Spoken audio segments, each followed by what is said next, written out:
Waalaikumsalam warahmatullahi wabarakatuh.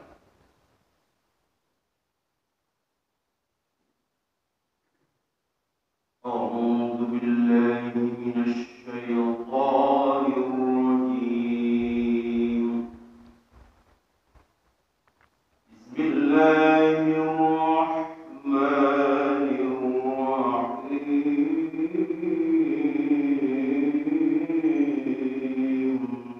Allah.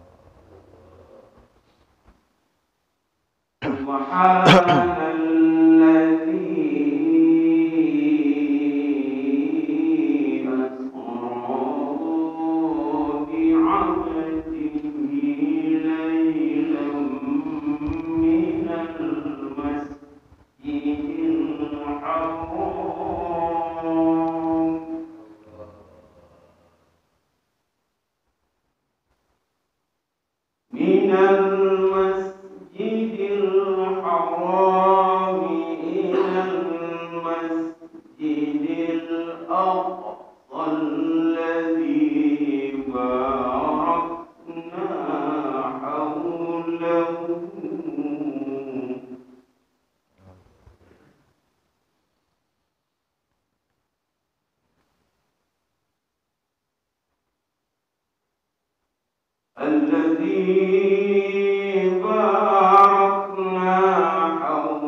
لعنهم الله في الدنيا والآخرة وأعد لهم عذابا مهينا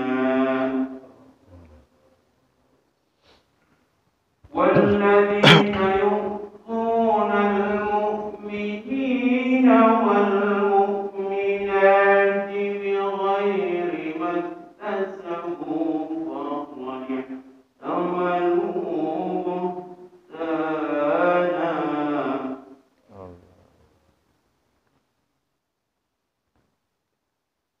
ما اكتسبوا فقد احتملوا بهتانا وإثما مبينا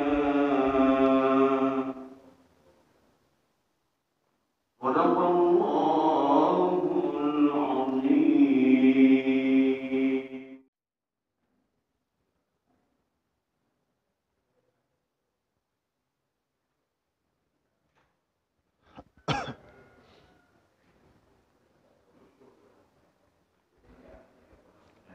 Assalamualaikum warahmatullahi wabarakatuh. Waalaikumsalam warahmatullahi wabarakatuh. Alhamdulillah. Alhamdulillahilladzi arsala rasulahu bil huda wa yusra al-din wa kafa bihi shahida. Wa sallallahu ala sayyidina Muhammad wa ala alihi sayyidina Muhammad. Bapak para hadirin jemaah subuh semua kita sama-sama dimuliakan oleh Allah Subhanahu wa taala. Marilah pada pagi hari ini bersama-sama kita mengikuti kajian rutin bulanan kita yaitu kuliah subuh yang insya Allah pada pagi hari ini akan disampaikan oleh guru kita yaitu Ustaz Bapak Mulyadi. Dan juga pada pagi hari ini insya Allah nanti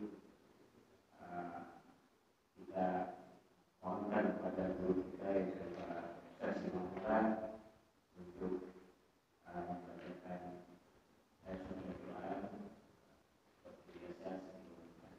Assalamualaikum warahmatullahi wabarakatuh. Ja'alna minan nasihin wa abhamana min ulumil ulama'i rasikhin.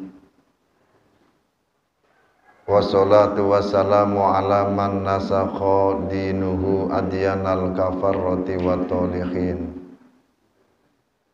wa ala alihi wa ashabihi alladina kanu bitamasuki syariati sholihin. Qala Allahu ta'ala fi kitabihil karim bismillahirrahmanirrahim. Subhanalladzi asra bi'abdihi laylan minal masjidil harami ilal masjidil aqsa alladzi barakna haulahu linuriyahu min ayatina innahu huwas sami'ul basir. Al-ayah. Sadaqallahul azim wa sadaqa rasuluhun nabiyul karim wa nahnu ala dzalika minas syahidin wa sakirin walhamdulillahi rabbil alamin. Amma ba'du. Hadratil mukarramin wal muhtaramin, para kiai, para asatid, dan juga jamaah salat subuh yang sama-sama dirahmati Allah. Puji dan syukur marilah kita panjatkan kehadirat Allah Subhanahu wa ta'ala, yang mana sampai saat ini, detik ini, kita semua masih diberikan nikmat sehat panjang umur oleh Allah. dan juga kita masih diberikan nikmat iman oleh Allah. Sehingga pagi hari ini jiwa kita semua digerakkan oleh Allah. Dengan mudah kita melangkahkan kaki dari rumah masing-masing menuju musola ini tidak lain adalah untuk ibadah kepada Allah. Dan juga dilanjutkan dengan taklim, mendengarkan bacaan ayat-ayat suci Al-Quran, dilanjutkan dengan thalabul ilmi. Kita harus bersyukur kita masih diberikan nikmat iman oleh Allah Subhanahu wa ta'ala. Tanpa adanya keimanan yang ada di dalam jiwa kita, berat kita melangkahkan kaki dari rumah menuju musola ini. Apalagi kata baginda Rasulullah, orang yang duduk sesaat di majelis ilmu untuk mendengarkan ataupun dengan tujuan mencari ilmu, maka dia lebih mulia daripada sholat sunnah 1000 rakaat. Pernah sholat 1000 rakaat? Belum pernah ya. Tarawih aja kadang-kadang berat. Lebih mulia daripada kita nengok jenguk orang yang sakit 1000 orang yang sakit. Maka beruntung pada pagi hari ini kita semua ditakdirkan oleh Allah berkumpul di tempat ini berjamaah bersama, duduk bersama, tidak lain adalah tujuannya karena Allah. Mudah-mudahan kita semua selalu diistiqomahkan iman kita oleh Allah dalam setiap keadaan. Sehingga dalam keadaan apapun jiwa kita, hati kita tetap fokus ibadah kepada Allah.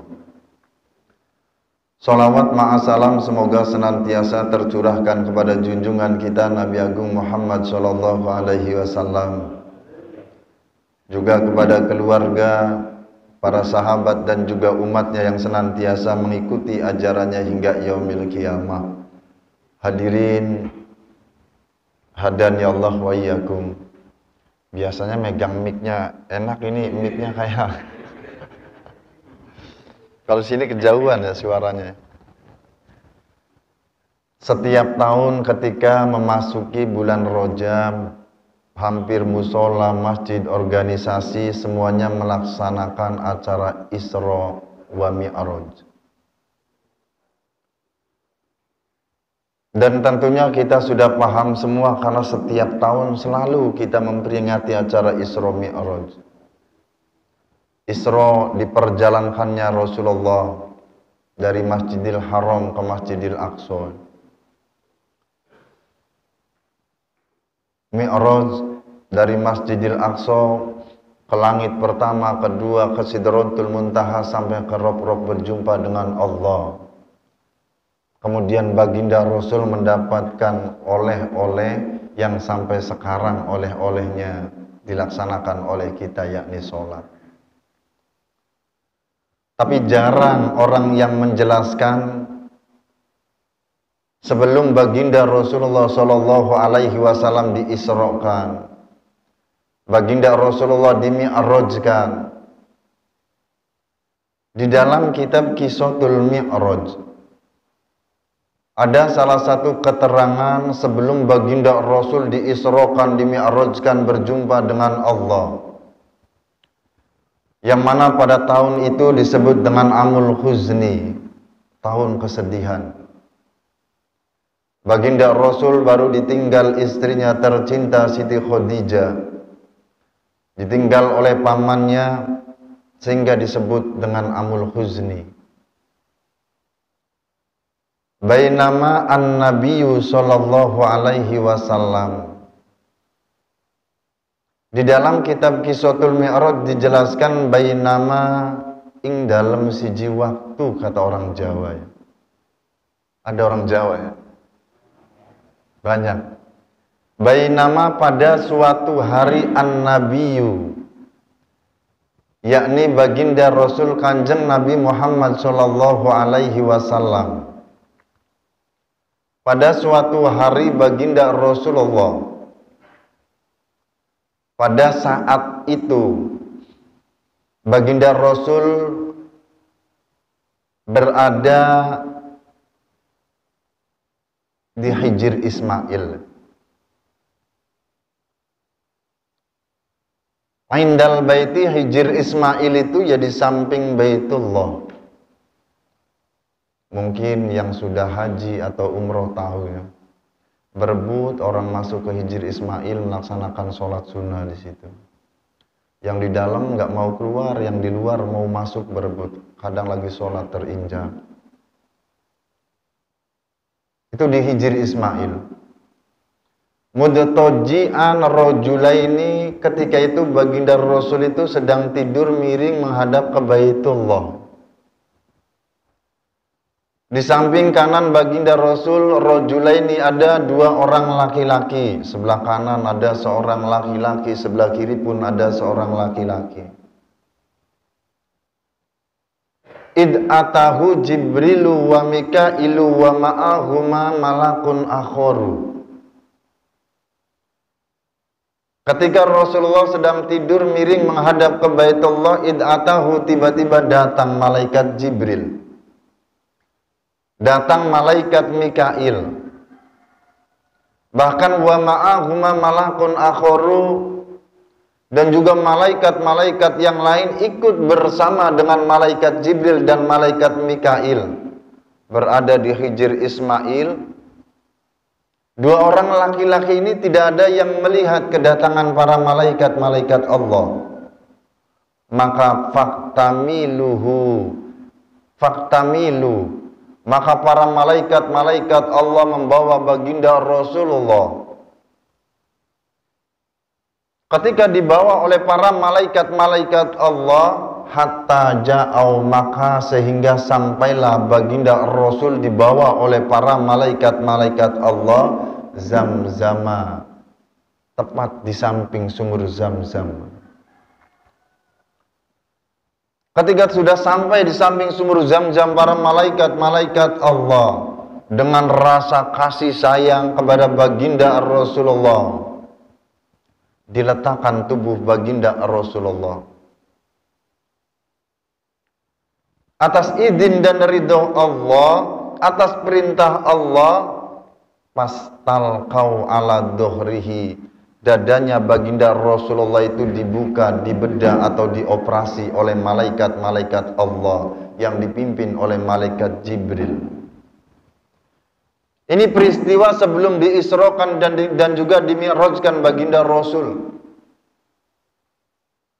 Fakharaja qalbahu, kemudian setelah terbuka dadanya, dikeluarkan hatinya, faghasalahu bisalasatin, hatinya baginda Rasulullah sallallahu alaihi wasallam dibasuh, dicuci oleh malaikat Jibril, dibantu oleh malaikat Mikail, dibantu oleh malaikat-malaikat yang lainnya, sampai 3 kali basuhan hatinya baginda Rasulullah.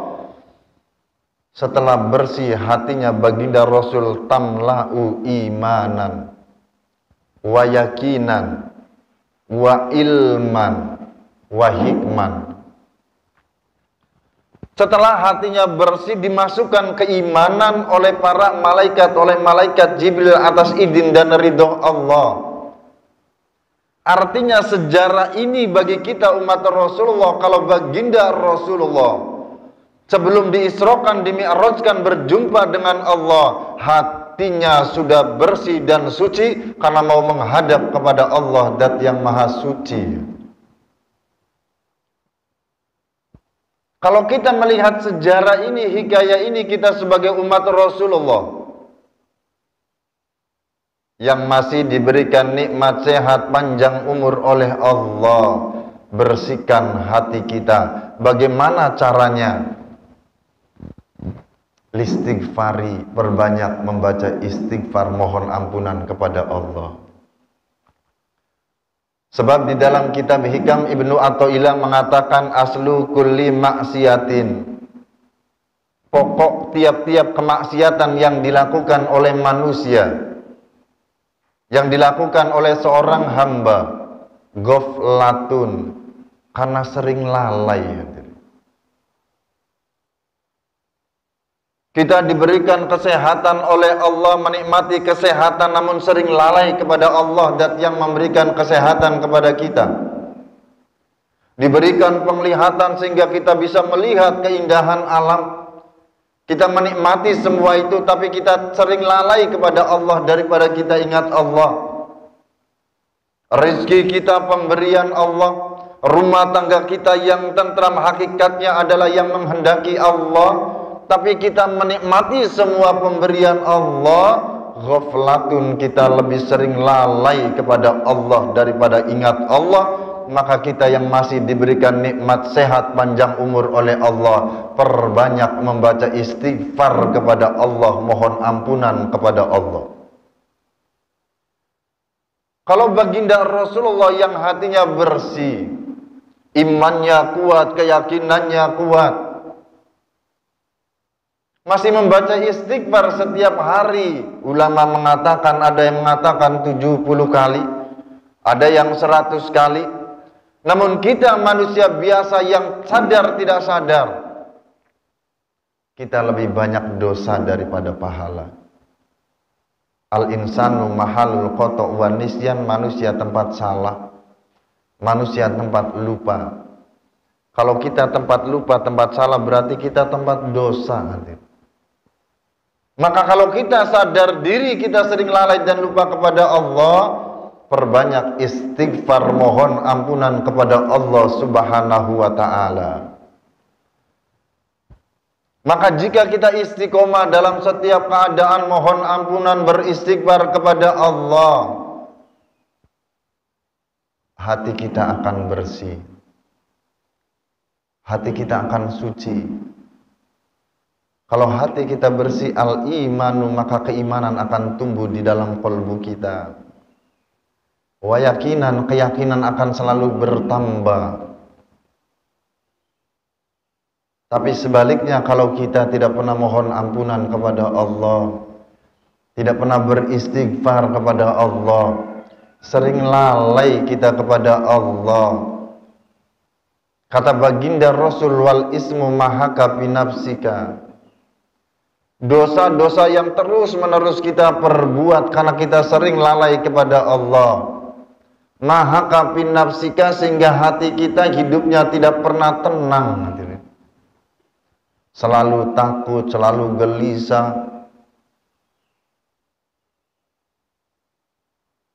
Semakin kita wal ismu, banyak dosa, sering lalai kepada Allah, ba'idu minallah, jauh dari Allah, maka hidup kita semakin tidak menemukan ketenangan, semakin tidak menemukan ketentraman. Tapi kalau hati kita bersih karena kita terus istiqomah mohon ampunan dan beristighfar kepada Allah, maka kita akan semakin beriman. Kalau sudah tumbuh keimanan, kata Allah, walladzina amanu asaddu hubbalillah. Orang yang beriman adalah orang yang sangat-sangat cinta kepada Allah. Kalau sudah tertanam rasa cinta kita kepada Allah, maka dalam setiap keadaan kita akan selalu ingat Allah, selalu berzikir kepada Allah. Hati kita dalam setiap keadaan selalu berzikir atau ingat Allah. Kalau sudah tertanam rasa cinta kita kepada Allah, maka kita akan selalu senang dengan takdir yang Allah turunkan dalam hidup kita.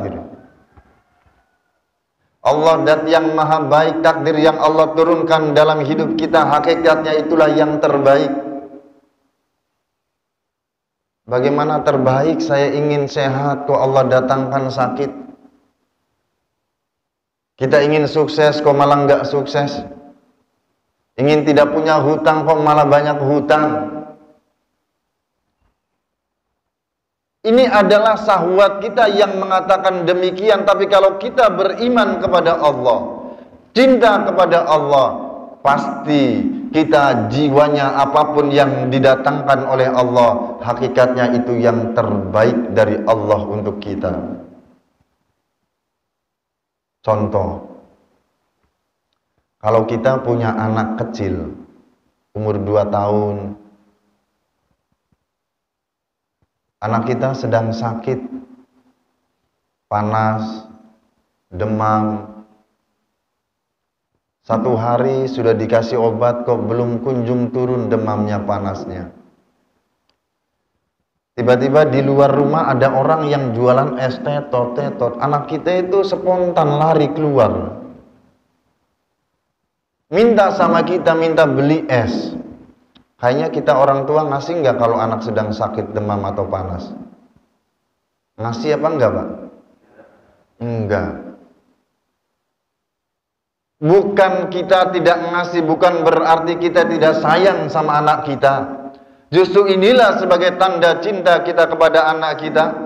Justru inilah sebagai tanda sayang kita kepada anak kita. Dan kitalah yang tahu mana yang terbaik buat anak kita. Ini loh nak yang terbaik. Jangan minum ini, kalau engkau diberikan ini maka engkau akan tambah sakit. Tapi anak kan nggak ngerti. Allah dat yang maha baik, takdir yang Allah turunkan dalam hidup kita, hakikatnya itulah yang terbaik. Kalau kita punya keinginan, kita punya harapan, kita minta kepada Allah, sudah ikhtiar, usaha berdoa, munajat sama Allah, Allah belum memberikan permohonan kita, jangan buruk sangka sama Allah. Itu yang terbaik dari Allah. Mungkin hati kita masih banyak penyakit, hadirin. Sehingga kalau diberikan langsung oleh Allah, yang tahu adalah Allah. Mungkin nanti kita akan lebih jauh kepada Allah. Maka orang-orang yang beriman, yang tertanam rasa cinta kepada Allah, yang hatinya bersih dalam setiap keadaan apapun, dia akan selalu ingat Allah. Sehingga apa? Apapun yang didatangkan oleh Allah dalam hidupnya, dia akan selalu senang dengan ketentuan Allah. Hadirin hadani Allah wa iyyakum. Maka kalau hati manusia sudah bersih, tertanam keimanan dan rasa cinta kepada Allah, di dalam kitab Tanwirul Qulub dijelaskan, maka akan tertanam pula ayyakuna zahidan fid dunya wa ragiban fil akhirah. Akan tertanam sifat zuhud di dalam hati kita. Semakin cinta kita dengan akhirat. Zuhud bukan berarti kita meninggalkan keramaian, tidak mencari kekayaan, tidak mencari dunia. Cari dunia sebanyak-banyaknya. Niatkan jiwa kita menjadi orang yang kaya, tapi hati kita tetap cinta kepada Allah Dat yang Maha Kaya. Terjaga hatinya. Contoh ini. Jadi zuhud itu bukan berarti meninggalkan kekayaan, tidak mau bekerja. Cari, kata Rasulullah, kita hidup di dunia itu butuh dunia.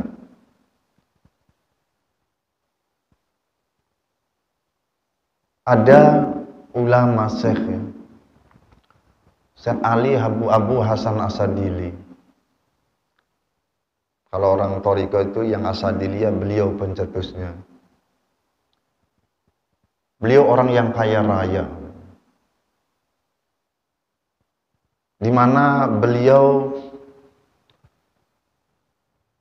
ketika hidup sering membantu pemerintah saking kayanya. Santrinya punya 6.000 santri, tidak ada dibebaskan, diberi makan semua sama Syekh Ali Abu Hasan Al-Asadili. Di tetangga desa atau tetangga minal qaryati, ya, dari desanya Syekh Abu Hasan Asadili, itu ada seorang kiai guru ngaji. Namun guru ngaji ini santrinya sangat banyak. Namun setiap hari dia itu kalau makan dadak mencari. Kalau sekarang ya kadang mancing, kadang kerja apa, kesehariannya. Pas-pasan hidupnya. Kalau nggak kerja hari itu dia nggak makan. Ketika mendengar ada seorang syekh yang namanya Syekh Ali Abu Hasan Asadili, salah satu santrinya itu dipanggil oleh ulama tadi. Wahai santri, kemari. santri kepercayaannya menghadap kepada Syekh Abu Hasan Ali Asadili. Kamu datang menghadap Syekh Abu Hasan Asadili, beliau terkenal kewaliannya. Di desa ini, kemudian engkau datang dan sampaikan salam dariku dan mintakan doa kepada beliau buat aku. Santri ini kemudian karena patuh sami'an wa ta'atan pada gurunya, jalan kaki mencari rumahnya Syekh Ali Abu Hasan Ali Asadili. Singkat hikayah, singkat cerita, sampailah santri itu di depan rumah Syekh Asadili. Terhenti langkahnya ketika melihat kemegahan rumahnya Syekh Abu Hasan Ali Asadili. Kata guru saya, beliau seorang wali. Bahkan di masyarakat pun terkenal beliau adalah seorang wali yang sangat dermawan. Kok wali rumahnya megah begini, cinta dengan dunia?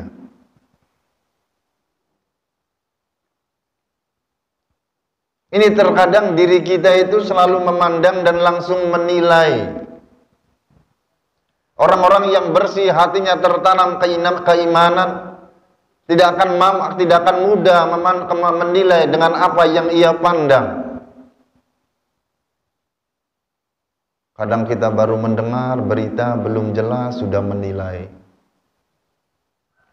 Melihat seseorang langsung menilai. Ini sebenarnya kita harus hati-hati. Jangan mudah menilai apa yang kita pandang, takutnya kita itu salah. Karena walakin Allah ya'duru ila qulubikum, tapi yang dilihat dan dinilai oleh Allah adalah hatinya manusia, itu dilihat hatinya. Ketika buruk sangka santri ini kemudian karena taat kepada gurunya melangkahkan kaki ketika sampai di depan rumah Syekh Abu Hasan Asadili, ada penjaganya. Uluk salam, dijawab salamnya, wahai, kalau di sini ya, Dek, ada apa kamu wahai santri? Saya diutus guru saya untuk menemui Syekh Abu Hasan Ali Asadili. Oh, beliau sedang tidak ada di rumah. Beliau sedang pergi dengan para pejabat kota Mesir, dengan para menteri-menterinya.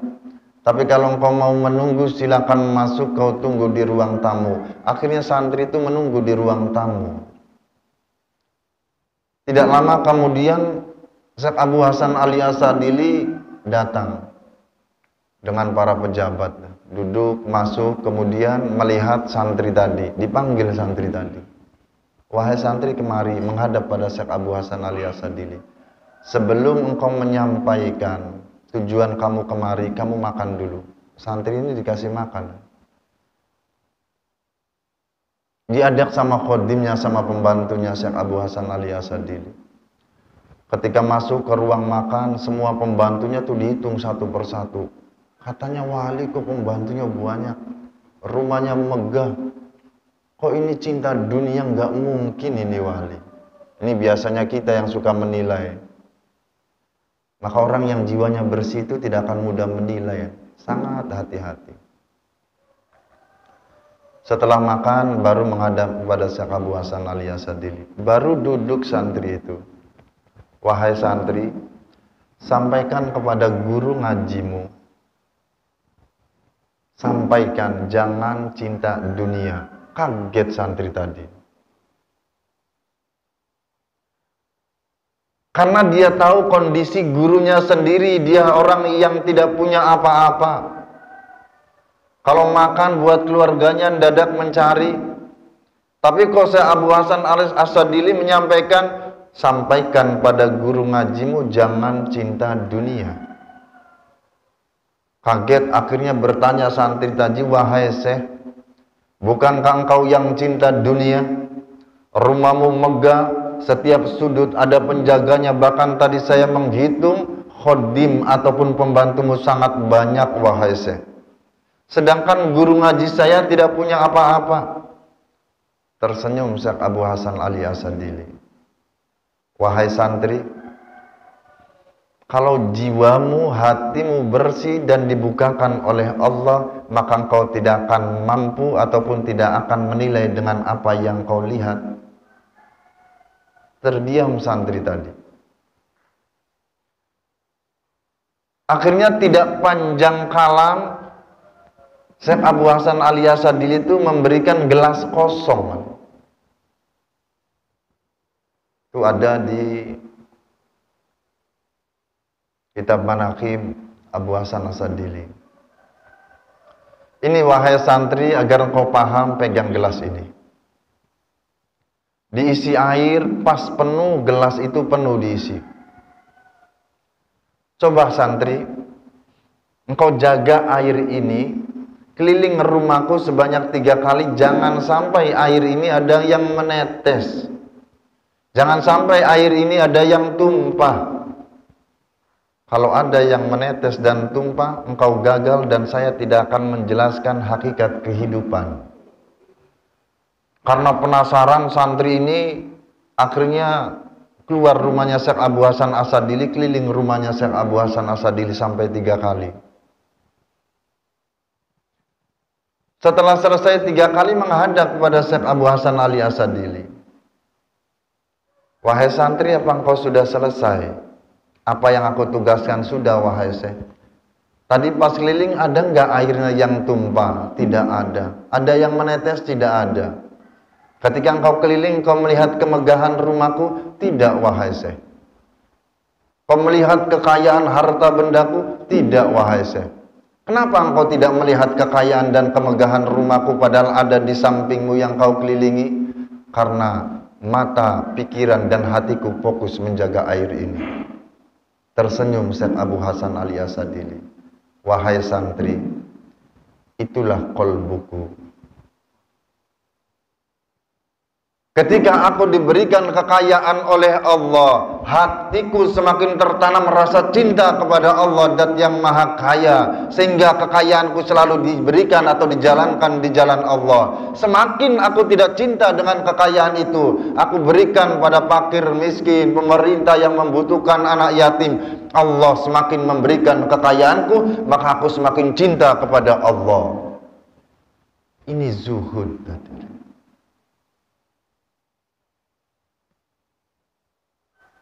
Orang yang bersih hatinya, tertanam keimanan, maka ayyakuna zahidan fid dunya wa ragiban fil akhirah.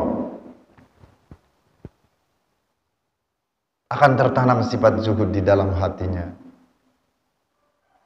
Dia akan selalu senang menerima takdir yang Allah turunkan dalam hidupnya, karena hakikatnya itulah yang terbaik dari Allah. Ini kalau hati kita ingin selalu sholat, kita ingin khusyuk, bersihkan dulu hati kita. Hidup kita ingin tenang, hidup kita ingin tentram, hidup kita ingin bahagia, bersihkan hati kita. Kalau sudah bersih nanti akan tertanam keimanan. Kata Allah, baru walladina amanu asaddu hubbalillah. Orang yang semakin beriman maka akan semakin tambah cintanya kepada Allah. Kalau sudah tertanam rasa cinta kepada Allah, apapun yang didatangkan oleh Allah, dia akan senang dengan ketentuan Allah. Bapak-bapak dulu waktu muda pernah pacaran nggak sama? Mau tidur inget terus. Ingat sekarang yang sudah menjadi istri, waktu masih pacaran kan inget terus. Bangun tidur yang diinget dia. Kadang di kamar mandi nyanyi-nyanyi tentang dia. Diberi permen aja udah senangnya minta bukan main. Begitupun orang yang cinta sama Allah diri. Kalau sudah walladina amanu asaddu hubbalillah, tertanam keimanan sehingga dia sangat cinta kepada Allah, apapun yang didatangkan oleh Allah, karena tertanam rasa cinta, dia akan senang dengan pemberian Allah, apapun yang Allah berikan. Rasulullah itu seorang pemimpin Nabi, pemimpin Rasul. Bahkan laulaka seandainya Nabi Muhammad tidak diciptakan dalam hadis suci, seandainya bukan karena engkau Muhammad, ya ma khalaqtul aflak, maka aku tidak akan menciptakan dunia berserta isinya. Kalau kita lihat sejarah, Rasulullah secara sejarah ya, kok kayaknya hidupnya sengsara. Lahir yatim. Baru lahir diangkat anak sama Siti Halimatus Sa'diyah. 5 tahun dengan Siti Halimatus Sa'diyah diambil baru oleh ibunya. Baru 1 tahun hidup dengan ibunya, ibunya meninggal. Ikut sama kakeknya sangat sayang sama Rasulullah. Baru 2 tahun meninggal. Terus menerus ujian itu didatangkan oleh Allah kepada baginda Rasulullah. Tapi Rasul tidak pernah mengeluh dengan ketentuan Allah. Kenapa? Karena tertanam rasa cinta baginda Rasul kepada Allah. Tidak pernah Rasulullah itu curhat sama orang lain, selalu curhat sama Allah. Makanya ketika umur 3 tahun main dengan anaknya Siti Halimatus Sa'diyah, datang malaikat Jibril, malaikat Mikail. Rasulullah dibawa, anaknya Siti Halimatus Sa'diyah ketakutan. Ya Umi, wahai ibu, Muhammad diculik oleh 2 orang laki-laki, padahal dibawa oleh malaikat Jibril. Takut Siti Halimatus Sa'diyah, dicari Rasulullah. Ternyata Rasulullah sedang duduk di bawah kurma. Dibawa baginda Rasul, kamu dari mana tadi, siapa yang membawamu? Dijelaskan, itu malaikat Jibril dan Mikail. Hatinya selalu dibersihkan oleh malaikat Jibril dan malaikat Mikail. Jadi terus menerus Rasulullah diuji, tapi tidak pernah mengeluh dengan ketentuan Allah. Justru Rasul itu semakin cinta kepada Allah. Begitupun dengan kita. Kalau kita hatinya bersih, tertanam keimanan, kemudian rasa cinta tumbuh kepada Allah, apapun yang didatangkan oleh Allah dalam hidup kita, kita akan senang. Inilah yang terbaik dari Allah. Sampai jam berapa biasanya, Ustaz? Johor. Bener sampai Johor ini. Lanjut apa cukup? Lanjut apa cukup? Ini sejarah sebelum di Isra Mi'rajkannya Rasulullah. Ini perlu hadirin.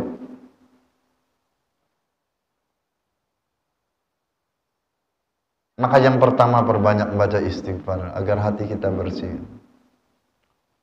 Kapan lagi kita baca istighfar istiqomah? Orang kita sendiri tidak tahu akan takdir kita masing-masing. Hari ini kita duduk bersama, ada di majelis ilmu. Nanti sore kita masih hidup atau enggak, kita enggak tahu. Maka sandarkan diri kita kepada Allah Dat yang Maha Gaib, karena takdir kita sendiri gaib. Kalau manusia sudah tertanam keimanan di dalam jiwanya, beriman pada Allah Dat yang Maha Gaib, hidupnya itu akan senang, tenang, dan semangat. Tidak pernah mengeluh dengan keadaan. Tidak pernah mengeluh dengan ketentuan Allah. Karena sangat mudah bagi Allah itu mengubah nasib makhluknya. Kita manusia tidak bisa mengubah takdir kita karena kita tidak tahu akan takdir kita. Dan kita pun tidak mampu menghindar dari takdir itu. Rezeki kita sudah diatur. Ketika malaikat Israil datang, kita pun tidak mampu lari dari kematian. Maka orang-orang yang beriman itu hidupnya akan selalu tenang, tentram, dan semakin bahagia. Yang membuat hidup kita tidak tenang dan tidak tentram, hakikatnya dosa-dosa kita. Makanya kata Rasulullah, man lazimal istighfaro ja'alallahu. Barang siapa yang lazim terus-menerus istiqomah mohon ampunan kepada Allah dalam setiap keadaan, Allah akan jadikan orang tersebut tuh min kulli dikin makrojan. Setiap dia punya masalah, setiap dia diuji, setiap dia punya permasalahan hidup yang dia tidak mampu keluar dari masalah itu, Kalau dia banyak istighfar makhrajan, Allah nanti akan memberikan jalan keluar dalam hidup kita. Wa min kulli dikin farajan. Kalau kita sedih karena keadaan, hati kita selalu gundah gulana, tidak pernah tenang. Ja'alallahu, kalau kita banyak istighfar, kata Allah, Allah akan jadikan orang tersebut akan diganti kegundah gulanaannya, ketidaktenangannya, ketidaktentramannya dengan kebahagiaan. Bahkan warzaqahu min haitsu la yahtasib. Rezekinya itu akan dijamin oleh Allah. Dari mana? Dari jalan yang tidak disangka-sangka. Jadi banyak beristighfar sama Allah supaya sholat kita bisa khusyuk. Hadirin hadani Allah wa iyyakum. Bahkan pernah zamannya Nabi Sulaiman itu ada seseorang yang mau menghindar dari ketentuan Allah. Kita nggak bisa menghindar dari takdir Allah. Kita tidak bisa lari dari kehendak Allah. Kita yang saat ini masih sehat, seakan-akan nafsu amarah kita itu kayak hidup selamanya di dunia. Padahal pikiran kita sadar kita itu nggak tahu akan takdir kita. Nabi Sulaiman itu pernah mengumpulkan para sahabat-sahabatnya Nabi Sulaiman, diundang semua. Ketika mereka berkumpul masuk ke ruang tamunya Nabiullah Sulaiman alaihi salam, Nabi Sulaiman kemudian memberikan sedikit fatwa, ya, sambutan. Dilihat satu persatu, mereka bahagia kelihatannya wajahnya. Namun ada salah seorang pemuda di antara mereka yang sedang ketakutan. Sehingga sampai selesai Nabi Sulaiman menyampaikan, dipersilakan tamunya itu makan. Tapi pemuda ini masih duduk dalam keadaan ketakutan. Didekati oleh Nabi Sulaiman, ditanya, "Ya fata, wahai pemuda, kenapa engkau takut berada di tempat ini? Coba lihat yang lainnya, mereka bahagia makan, kok kamu malah ketakutan di tempat ini, kenapa?" Pemuda itu menjawab sambil ketakutan, "Wahai Sulaiman, saya takut karena ketika kami masuk di belakang engkau, ketika engkau berdiri memberikan sambutan, ada sosok yang tinggi besar dan melihatku dengan kebencian." Nabi Sulaiman kemudian melihat ke belakang, ternyata benar. "Oh ya fata, wahai pemuda, itu malaikat Israel." Semakin takut pemuda ini. Sehingga apa? Minta tolong, "Wahai Sulaiman, engkau adalah seorang nabi, engkau adalah seorang rasul. Saya minta tolong kepadamu, bawa aku keluar dari kerajaanmu sejauh-jauhnya. Bawa aku keluar dari Yerusalem ini sejauh-jauhnya, wahai Nabi Sulaiman." Karena Nabi Sulaiman itu orang yang dermawan, adil, bijak. Ada orang minta tolong, ditolong.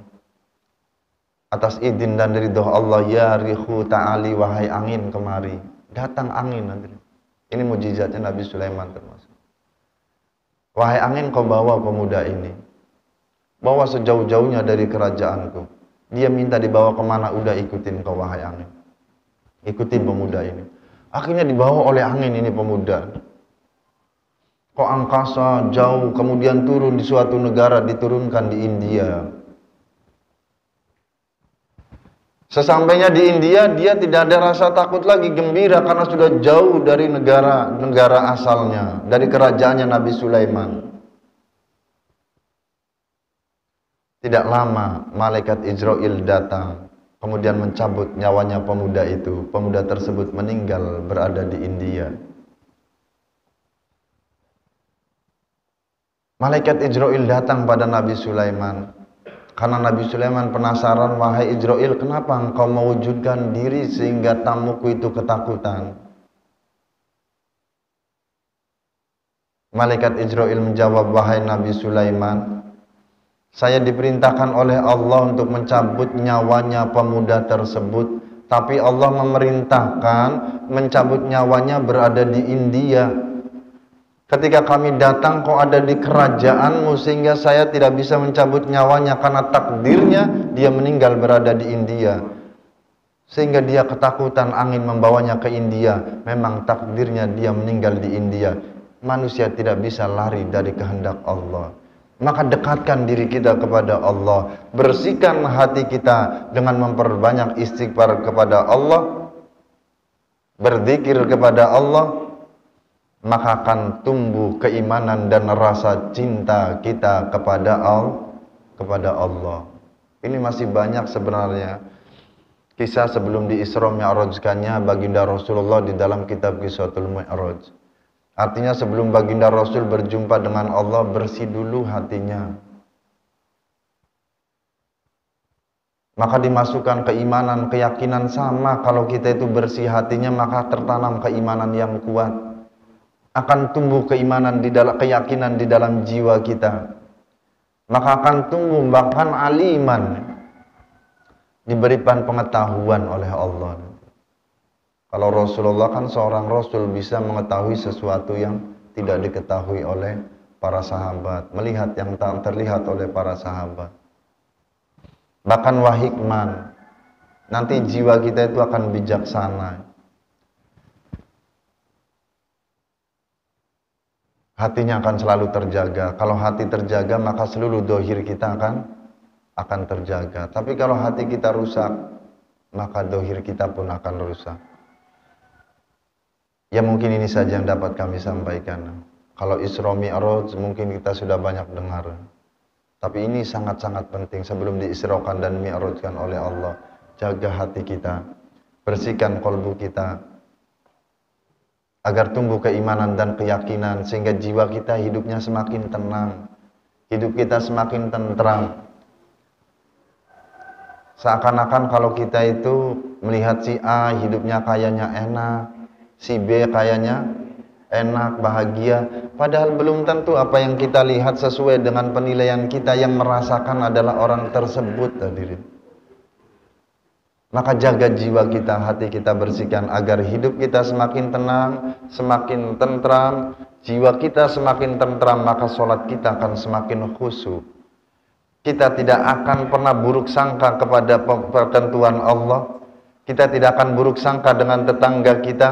Kita tidak akan buruk sangka dengan saudara-saudari kita.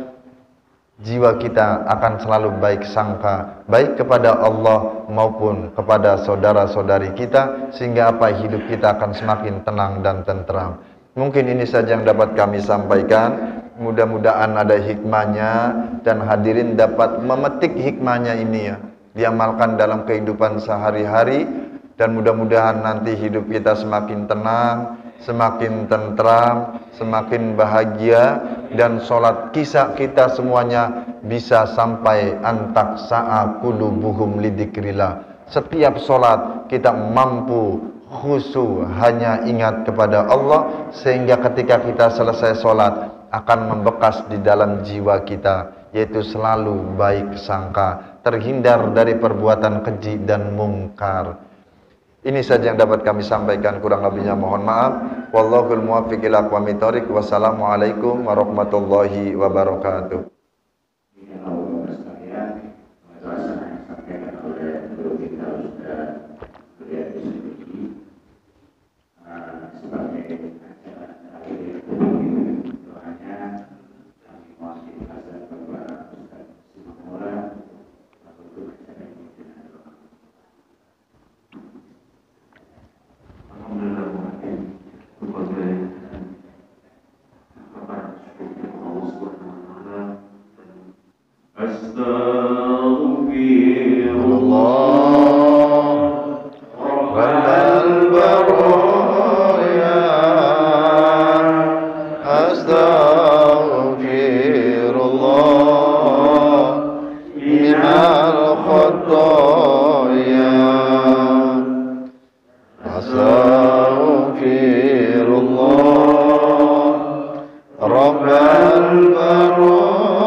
Astaghfirullah minal khataya.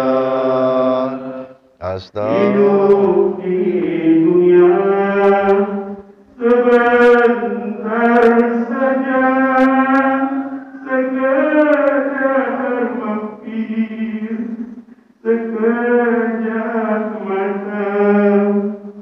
Jangan terpesona, jangan terpedaya. Akhirat nanti tempat pulang kita. Akhirat nanti tempat sebenarnya. Astaghfirullah Rabbal baraya. Astaghfirullah minal khataya. Astaghfirullah Rabbal baraya. Astaghfirullah minal khataya. Barang siapa Allah tujuannya, niscaya dunia akan melayaninya. Namun siapa dunia tujuannya, niscaya akan letih dan pasti sengsara di perbudak dunia sampai akhir masa. Astaghfirullah Rabbal baraya.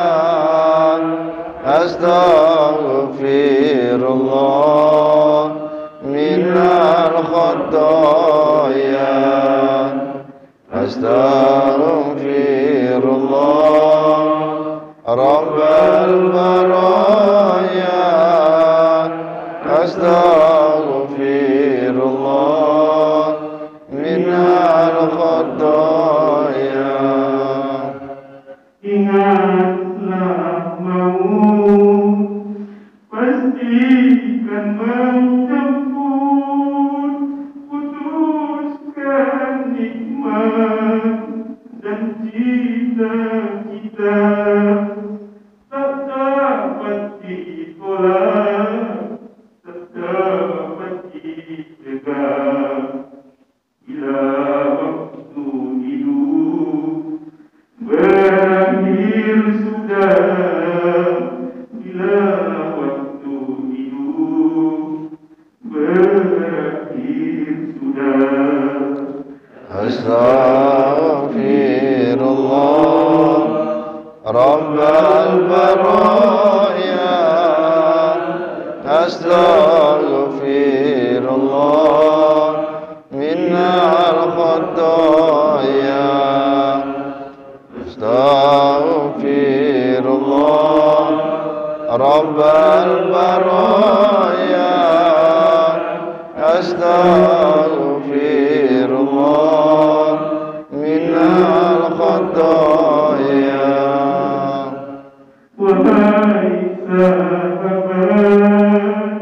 cepatlah taubat karena ajal yang mendekat. Takutlah siksa yang menghancurkan, azab jahannam sepanjang zaman, azab jahannam sepanjang zaman. Astaghfirullah Rabbal baraya. Astaghfirullah minal khataya. Astaghfirullah البرايا أستغفر الله من الخطايا. Allah pengampun penerima taubat walaupun dosa sebesar jangkar. Wahai sahabat, cepatlah taubat karena ajaran yang mendekat, karena ajaran yang dekat.